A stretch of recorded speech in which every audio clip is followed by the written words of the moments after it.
ప్రభుత్వ పథకాల అప్డేట్స్ ముఖ్యంగా ఇందిరమ్మ ఇళ్ళకి సంబంధించి రేషన్ కార్డులకు సంబంధించి ప్రతి అప్డేట్ ప్రతి డౌట్ క్లియర్ చేస్తూ వీడియోస్ అయితే వస్తుంటాయి. తప్పకుండా సబ్స్క్రైబ్ చేసుకోండి, వీడియోస్ అయితే లైక్ చేస్తూ ఉండండి. ఇక వివరాలకు వెళ్తే తెలంగాణ రాష్ట్ర వ్యాప్తంగా ఇందిరమ్మ ఇండ్ల సర్వే అయితే పూర్తయింది. ఇందిరమ్మ ఇండ్ల సర్వే సంబంధించి అప్లికేషన్లన్నింటినీ కూడా 3 విభాగాలుగా L1, L2, L3 అంటే ఈ లిస్టుగా విభజించడం కూడా జరిగింది.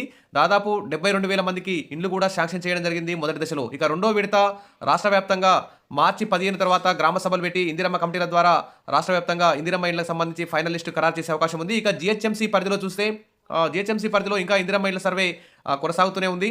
ఈ 2-3 రోజుల్లో దాదాపు పూర్తయ్యే అవకాశం ఉంది. పూర్తయిన తర్వాత ఇందిరమ్మ ఇళ్లకు సంబంధించి మరి దాదాపు ఇందిరమ్మ ఇళ్లకు సంబంధించి సిటీలో అయితే సొంత జాగా ఉన్నవారైతే తక్కువ ఉన్నారు. కాబట్టి ప్రభుత్వం అయితే ఫస్ట్ సొంత జాగా ఉన్నవారికి ఇద్దామని చూస్తుంది. కాబట్టి ఇప్పుడు ప్రభుత్వానికి ఒక తలనొప్పిగా మారింది. ఇక్కడ చూస్తే L2 లబ్ధిదారులకు 2 పడక గదుల ఇల్లు అంటే L2 అంటే లిస్టు 2లో ఎవరుంటారంటే ఇల్లు లేదు, సొంత జాగా ఉండదు. అలాంటి వారిని లిస్టు 2లో గుర్తించారు.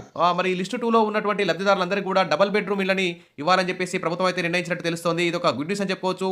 ఇందిరమ్మ ఇళ్ల పథకంలో భాగంగా ప్రభుత్వం అయితే కసరత్తు గత ప్రభుత్వం నిర్మించి లబ్ధిదారులకు కేటాయించని డబల్ బెడ్రూమ్ ఇళ్లను ఇందిరమ్మ ఇళ్ల పథకంలో భాగంగా లిస్టు 2లో అంటే లిస్టు 2లో ఎవరు ఉంటారంటే ఇల్లు ఉండదు, సొంత జాగా ఉండదు. అలాంటి లిస్టు 2లో ఉన్నటువంటి వారికి ఈ డబుల్ బెడ్రూమ్ ఇళ్ళని ఇవ్వాలని ప్రభుత్వం అయితే కసరత్తు ప్రారంభించింది. ఇవి ముఖ్యంగా సిటీలో ఎక్కువగా ఉన్నాయి. తర్వాత మున్సిపాలిటీ కొన్ని టౌన్లలో కూడా ఇలా డబుల్ బెడ్రూమ్ ఇళ్ళని అయితే నిర్మించడం జరిగింది.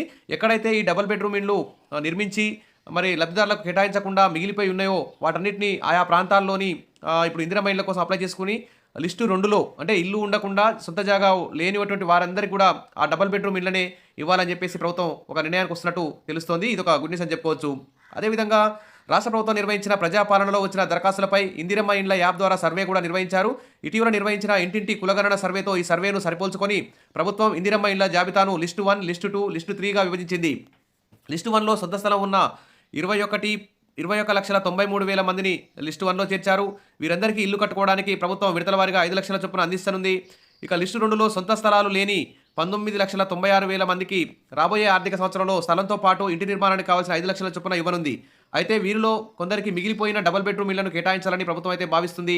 ఇక లిస్టు 3లో అంటే ఇల్లు ఉంటుంది, సొంత జాగా ఉంటుంది.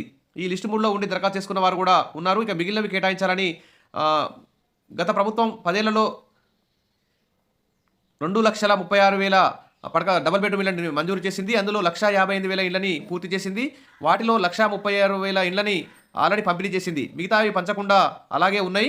ఆ పంచకుండా నిర్మాణ దశలో ఉన్న వాటిని పూర్తి చేసి మరి హౌసింగ్ బోర్డు అధికారులతో సంప్రదింపులు జరిపి మరి బిల్లులు రాకపోవడంతో కొన్ని బిల్డింగ్లు అయితే మధ్యలో అయిపోయినాయి. వాటన్నిటి కూడా పూర్తి చేయించి వెంటనే మరి లిస్టు 2లో అంటే ఇల్లు లేదు, సొంత స్థలం లేనటువంటి వారందరికీ కూడా పెద్ద ఎత్తున దరఖాస్తు చేసుకున్నారు సిటీలలో, జిహెచ్ఎంసీ పరిధిలో, పట్టణాల్లో. కాబట్టి వారందరికీ కూడా ఈ డబుల్ బెడ్రూమ్ ఇళ్ళని కేటాయిస్తే ప్రభుత్వం మీద కొంత ఆర్థిక భారం తగ్గే అవకాశం ఉన్నట్టు భావిస్తోంది ప్రభుత్వం.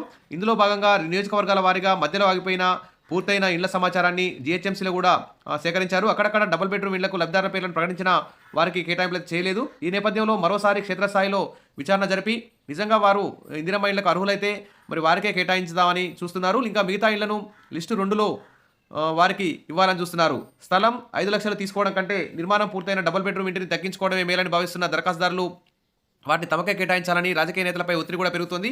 ప్రభుత్వం మాత్రం గ్రామ సభలు ఏర్పాటు చేసి నిబంధనల ప్రకారం లబ్ధిదారులను ప్రకటిస్తామని అంటుంది. ఏది ఏమైనా మార్చి 15 తర్వాత ఇటు జిహెచ్ఎంసీ, హైదరాబాద్ కంటోన్మెంట్ ఏరియా మరియు మున్సిపాలిటీ పరిధిలో కానీ ఇతర రాష్ట్ర వ్యాప్తంగా కానీ మార్చి 15 తర్వాత ఇందిరమ్మ కమిటీల ద్వారా గ్రామ సభల ద్వారా మరి ఇందిరమ్మ ఇళ్లకు సంబంధించి సెలక్షన్ లిస్టు, ఫైనల్ లిస్టులు పూర్తిగా ఖరారయ్యే అవకాశం ఉంది.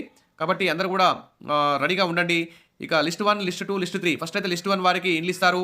ఇక జిహెచ్ఎంసీ పరిధిలో కూడా ప్రత్యేక మార్గదర్శకాలు రావాల్సి ఉంది. మరి రాగానే ఖచ్చితంగా అందరికీ కూడా మార్చి 2వ వారంలో ఇందిరమ్మ ఇళ్లకు సంబంధించి ఫైనల్ లిస్టులు వచ్చే అవకాశం ఉంది. అందరూ కూడా రెడీగా ఉండండి. Wish all the best. మీ అందరికీ ఇల్లు రావాలని చెప్పి కోరుకుందాం. సబ్స్క్రైబ్ చేసుకోండి, వీడియోస్ అయితే లైక్ చేసి ఉండండి. Thank you.